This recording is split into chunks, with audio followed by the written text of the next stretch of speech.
Robledo Aburto para presentar el dictamen a nombre de la Comisión de Radio y Televisión.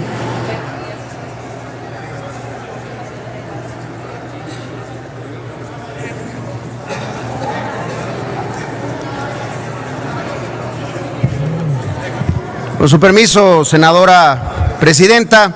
compañeras y compañeros senadores, como presidente de la Comisión de Radio, Televisión y Cinematografía del Senado, está en mi ámbito de responsabilidad presentar el dictamen mediante el cual se determina que los 5 comisionados que han expresado o que expresaron en su momento cuando se les solicitó su legítima aspiración de ocupar el cargo de presidente del Instituto Federal de Telecomunicaciones y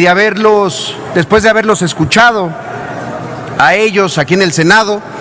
después de haber hecho un proceso con participación de organizaciones de la sociedad civil, después de haber tenido comparecencias públicas y abiertas, los 5 cumplen con la idoneidad requerida por la ley para ocupar dicho cargo. Pero más allá de presentar ante este pleno el presente dictamen, también es mi deber señalar que el proceso del cual se derivó este dictamen fue un acto soberano y de compromiso republicano con el legado que dejaremos como senadores de esta legislatura. Un legado que tiene que ver con la creación de nuevas instituciones. Pienso en 2 particularmente: la Comisión Federal de Competencia Económica y el Instituto Federal de Telecomunicaciones, ambos órganos constitucionales autónomos, ambos diseñados y discutidos en este Senado de la República, ambos vieron su nacimiento aquí, incluso en su primer conformación de sus plenos. Ambos órganos fueron votados el 11 de junio de 2013, ambos, como ya lo decía, con una autonomía constitucional que está consagrada en el artículo 28. Sin embargo, cada uno ha pasado por un proceso de renovación, el primero de su historia, con métodos completamente distintos. Si bien no es menester ni intención describir cómo fue la renovación de la consejera presidente de la COFESE, por parte de la Comisión de Comercio y Fomento Industrial, sí lo es decir cómo fue el proceso por parte de las comisiones de Radio, Televisión y Cinematografía, de Comunicaciones y Transportes y de Estudios Legislativos. Mientras que en aquel proceso de ratificación de la comisionada presidente se llevó a cabo una reunión el 19 de abril de 2017 para aprobar la opinión emitida por parte de la Junta de Coordinación Política respecto a la ratificación de la comisionada Alejandra Palacios, y una semana después se aprobó en el Senado del Plenado. En este Senado, hace exactamente 3 semanas, fue que en una reunión de Comisiones Unidas de Comunicaciones y Transportes, de Radio, Televisión y Cinematografía y de Estudios Legislativos, se aprobó apenas un proceso para designar al nuevo comisionado presidente del IFT. Ese mismo día se entregó un oficio a los 7 comisionados del instituto solicitando que manifestaran su interés en participar en el proceso de renovación de la presidencia. Después, el 14 de septiembre, se venció un plazo, el primero, para manifestar ese interés, en el que ya, como ha sido mencionado, fueron 5 los que respondieron: la comisionada Marilena Estavillo, el comisionado Adolfo Cuevas, el comisionado Gabriel Contreras, el comisionado Mario Fromo y el comisionado Arturo Robles. El 19 de septiembre, el día del sismo en la Ciudad de México, se emitió el acuerdo que dejaba en claro cómo se abriría el proceso para la designación del comisionado y cuáles serían los mecanismos de participación ciudadana que se habían solicitado por parte de organizaciones y por parte de integrantes de las propias comisiones dictaminadoras. Fue el 25 de septiembre que se amplió el plazo para la participación de la sociedad civil con fecha de vencimiento al día siguiente, y el 27 de septiembre que se llevaron a cabo las comparecencias de los comisionados interesados en el Senado y se incorporaron las preguntas de la sociedad civil en dicho procedimiento. Y hoy, 3 de octubre, estamos presentando el dictamen que respalda la idoneidad de los 5 candidatos. Hay quien puede pensar que este proceso de renovación del comisionado presidente ha sido largo, y puede que tenga razón, pero tenemos en cuenta algunos elementos. Primero, la propia disposición y el diseño institucional del instituto que nosotros le dotamos para que nunca hubiera ausencia del presidente. A diferencia de otros casos, el Instituto Federal de las Telecomunicaciones no ha estado un solo día, un solo minuto, una sola hora sin la titularidad de su pleno. Fue por este mecanismo que la comisionada Labardini entró en funciones el primer minuto del primer día del mes de septiembre de este año para tener las facultades y que los trabajos del instituto no se vieran interrumpidos. Y en ese sentido yo le hago un reconocimiento a la comisionada por su responsabilidad, por acudir al mandato legal, pero sobre todo por haber hecho desde el inicio muy clara su posición, que ella no participaría en el proceso de renovación, toda vez que su cargo, su mandato como comisionada vence en febrero del 2018. Puede que alguien crea que nos tardamos mucho, sin embargo, estamos hablando de un órgano que regula muchos intereses económicos, que regula muchos intereses políticos también. Pero además, en términos comparativos, basta revisar el caso estadounidense o muchos otros casos de órganos reguladores en otras partes del mundo.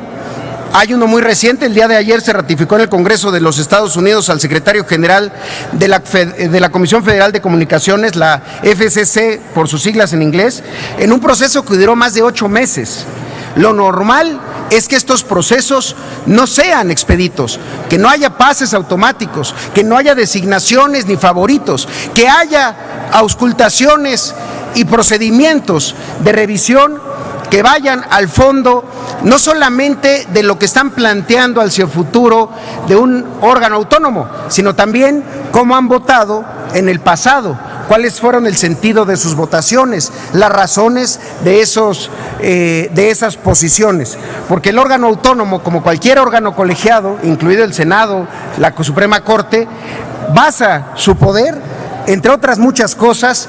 en la certidumbre de la actuación y los sentidos de los votos de manera permanente, porque alguien que puede tomar una posición un día y al día siguiente otra en función de criterios distintos a los que ha establecido en algún momento, pues puede ser que pierda la confianza, la certidumbre, sobre todo cuando lo que se regula son usuarios de las concesiones del Estado mexicano. Entonces, en ese sentido, a algunos les parece bien que en el Senado de la República solamente se hable de los nombres de quienes van a ocupar pues sillones que son sillones vacíos a final de cuentas, sillones como si también de eso se tratara ser senador, de una serie de sillones vacíos de personas que solo vienen a emitir un voto. Me parece que pelotear varios nombres, definir un proceso en el que se determine quién logra el consenso entre ellos y entonces simplemente nombrar a alguien que ocupe un sillón que puede ser el de la Suprema Corte de Justicia o en alguna embajada o en alguno de los órganos autónomos, es ver nuestra participación, nuestras facultades en estos nombramientos pues de manera muy, muy limitada, como si el Senado de la República solo se hablara de eso, de sillones, de sillas que alguien tiene que ocupar. En realidad el Senado al final de cuentas es un órgano colegiado en donde estos sillones deberían de tener un significado distinto. Es el aquí en donde el Pacto Federal al final de cuentas fija su rumbo y el rumbo de la República. Y si nos tomamos esa responsabilidad en serio, entonces el Senado somos también corresponsables de estos nombramientos y también muchas veces de sus acciones. En ese sentido,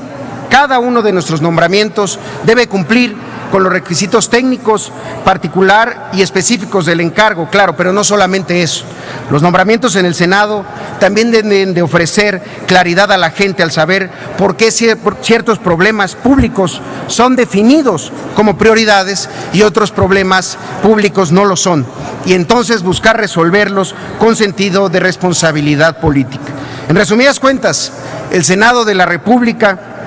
decide si se pone al frente de la mayoría de las personas a las que representamos o si decide darles las espaldas. Y en ese sentido todas y todos y cada uno de nosotros y cada uno de nuestros votos y cada uno de los nombramientos trae consigo esa carga de prueba. Hoy, el Instituto Federal de las Telecomunicaciones y quien sea su próxima presidenta o quien sea su próximo presidente tiene una larga lista de pendientes que resolver, y en esa lista la decisión será si nos abstenemos, si nos hacemos a un lado de asumir nuestra responsabilidad en que estos plazos constitucionales se cumplan, en que estos mandatos tengan un buen fin, o si simplemente pensamos que estamos nombrando a alguien que va a ocupar una silla vacía. Aún debe el IFT emitir los lineamientos de neutralidad de la red, debe de mejorar los procedimientos de licitación para evitar lo sucedido respecto a Tecnoradio y al famoso caso del fantasma. Tiene que emitir los lineamientos generales sobre publicidad cuantificable. Tiene que emitir los lineamientos que fijan los índices y parámetros de calidad a los que se deberán sujetar los prestadores de servicio fijo. Deben de actualizar el cuadro nacional de atribuciones de frecuencias. Deben de resolver la concentración Telmex-Dish. Deben de licitar la banda de 2.5 GHz. Deben de determinar los modelos de costos relativos a la tarifa cero. Entonces, ¿por qué la gente del común estaría interesada en un proceso como este? Porque de lo que seguramente se van a venir a hablar es de todos los beneficios de la reforma en Telecom, pero no se dice de todas las deudas que todavía tiene el órgano autónomo que nosotros nombramos, que nosotros creamos y que estamos en este momento a punto de renovar en su cabeza. ¿Dónde estamos a 4 años de haberse publicado la reforma de telecomunicaciones? Bueno, es de lo que se va a venir a hablar, pero se debe de hablar también de todas las cosas que deberán estar en el encargo de quien funja como presidenta o presidente de este órgano autónomo. En ese sentido, hay avances sin duda, pero hay muchas más